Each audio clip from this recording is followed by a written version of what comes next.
Assalamualaikum warahmatullahi wabarakatuh. Ini telusuri atau perjalanan rumah yang ketiga.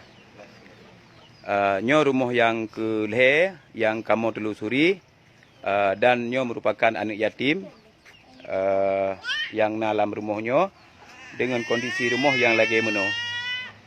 Nyo rumah sementara bak tanah kuburan. Tinggal ibunya. Rumah Ibu Nurmala. Nyo rumah yang kelih telusuri kamu oronyo. Berhubung oronyo Sabtu hana kegiatan lain. Kamu pakat ngun-ngun Mbak Bandung untuk tak telusuri rumah Ibu Nurmala. Rumah Ibu Nurmala nyo hanya numpang sementara di tanah wakaf kuburan yang ada di Desa Lok Sukun, Kabupaten Aceh Utara.